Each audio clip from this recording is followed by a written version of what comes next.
এই মুকুন্দ বাবু, আপনি আমাদের জোর করে এখানে ধরে এনেছেন কেন? বলছি এসো, আমার ভ্যালেন্টিন, আমার রাজকুমারী এসো। শেষ পর্যন্ত আমাকে আসতে তুমি বাধ্য হলে। মিথ্যে মামলায় জয়ন্তকে অ্যারেস্ট করেছেন শুনে আমি নিজে থেকে এখানে এসেছি, না হলে আপনার চামচাকে সাধ্য হতো না আমাকে জোর করে এখানে তুলে আনা। তুমি তো দেখছি আমার মন মজাবার মতো উপযুক্ত পোশাক পরে এখানে এসছো। না মুকুন্দ বাবু, আপনার মন বাজানোর জন্য আমি এই পোশাক পরিনি। একটা নাচের দলের জন্য নতুন ডিজাইনার পোশাক বানিয়ে সেটা ট্রায়াল দিচ্ছিলাম। সেই সময় এরা আমাকে জোর করে এখানে ধরে এনেছে, কিন্তু সেই সঙ্গে অভিজিৎকে কেন এখানে নিয়ে এসেছেন? কারণ তোমরা দুজন মিলে আমাকে পথে বিক্রি করেছো, তাই আজ ওর সামনে তোমার যৌবনের ভান্ডার থেকে সেই ক্ষতিপূরণটা আমি আদায় করবো। আপনি কিন্তু আগুন নিয়ে খেলা করতে চাইছেন মুকুন্দ বাবু। এত রেগে যাচ্ছে কেন? একটু তো খেলা শুরু করি, আগে মাঠে নামতে দাও। তার আগে আপনি থানায় ফোন করে জজদেরকে খালাস করে দিতে বলুন, তারপর আমি নিজেই আপনার কথা মতন কাজ করবো। বেশ বেশ, নিশ্চয়ই। হ্যালো, কে রথা? বলছি যে তুমি এক কাজ করো, ওই জয়ন্ত আর একে খালাস করলাম। হ্যাঁ হ্যাঁ হ্যাঁ, পরে কথা বলছি। হ্যাঁ ঠিক আছে। এই যে শুনুন, ফোনটা আপনি জয়ন্তকে দিতে বলবেন, আমি নিজে ওর সঙ্গে কথা বলবো। এর মধ্যে কোনো চালাকি আছে কিনা সেটা আমি নিজে যাচাই করে দেখতে চাই। রতন লাইনে আছো? শোনো, বলছি জয়ন্তকে আমার ফোনটা দাও তো।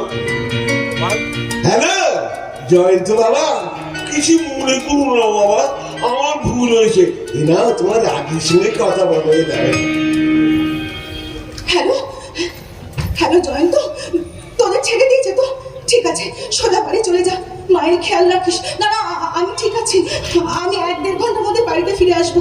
তুই এখন ফোনটা রাখ, আমি তোকে বাড়িতে ফিরে সব কথা বলবো। Okay bye. এই নিন, এইবার বলুন আপনি কি চান আমার কাছ থেকে? তোমরা আমার কোটি কোটি টাকা মায়ের ভোগে পাঠিয়ে দিয়েছে, আজ আমি পথের ভিখিরি হয়ে গেছি। রাগে দুঃখে অপমানে আমার সারা শরীরে আগুন জ্বলছে, আর সারা রাত আমার কাছে থেকে সেই আগুনটা তোমায় নেভাতে হবে।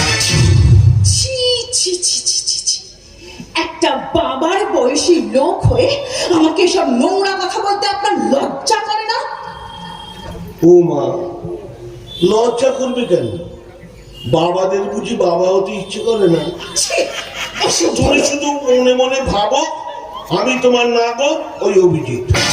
এই মুকুন্দ বাবু, ভুলে যাবেন না আপনি একজন এমএলএ, জনগণের নেতা। তাতে কি হয়েছে?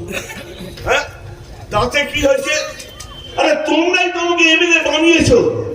সারা যেমন সমাজ, যেমন পাবলিক, তেমনি তার নেতা। ঠিক বলেছেন, একদম ঠিক বলেছেন। আমরাই তো আসল অপরাধী। একটা কেরানির চাকরি পেতে গেলেও কমপক্ষে মাধ্যমিক পাস করতে হয়, কিন্তু যার ক লিখতে কলম ভাঙে সেও মন্ত্রী হয়ে গোটা দেশ চালাতে পারে। তবু আমরা আমরা আমাকে প্রতিবাদ করি না। একটা খুনি ধর্ষককেও ভোটে জেতায়। আমরা দিনে 10 বার বাচ্চাদের মুতের কথা বদলাই, কিন্তু এই শালা নোংরা দুমুখ নেতাদের বদলাই। রাজি, এক কাজ করো দেখি, মানে গরম করা রাজগার করে আসরটাকে জমিয়ে দাও। মহারাজি, তুমি এই শয়তানটার সামনে কিছুতেই নাচবে না। না, আমি নাচবো। উনি যখন জয়ন্তকে খালাস করে দিয়েছেন তখন আমাকেও আমার কথা রাখতে হবে, কিন্তু নাচের জন্য আমার কিছু আভরণ আর অলংকার চাই। গোপাল বাবু, আমাকে একটা ত্রিশূল এনে দিতে পারবে? এই রাজের সঙ্গে ত্রিশূল যাবে? ভগবান, একদম ত্রিশূল দিবি না, ও নিশ্চয়ই কোনো চালাকির খেলা খেলতে চাইছে। এই হারামজাদা, ত্রিশূল দিলি কেন? কেন দেবী না বেঈমান? 15 বছর ধরে এই মানুষটা আপনার পাশে পাশে আছে, তবু আজকে ওর বাহারটাকে আপনি অকেজো করে দিয়েছেন। হ্যাঁ, আমিও বদলে নেবার জন্য এদেরকে সঙ্গে নিয়ে এখানে এসেছি। বদলা নাকি বদলা? তার আগে মেয়েটাকে গুলি করে মার। গুলি চলছে না কেন? কি করে চলে যায় মুকুন্দ দাস? ওকে একটাই গুলি ভরা ছিল, আর সেটা কিছুক্ষণ আগে আমার উপরে খরচ করে ফেলেছো। কি সর্বনাশ রাজি! বলছি শোনো না, আমি তোমার কথা মতো জয়ন্তকে খালাস করে দিয়েছি, ওটা ফেলে দাও, হাতকে দেবে না, অস্ত্র ফেলবে না। এই লোকটা আজ থেকে 15 বছর আগে আমাদের পার্টির নেতা রাজেশ সরকারকে খুন করেছিল।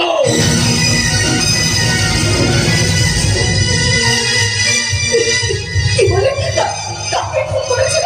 রাজেশ সরকারকে খুন করেছিল। রাজেশ সরকারকে খুন করেছিল? রাজেশ সরকার তো আমার বাবার নাম। হ্যাঁ, তোমার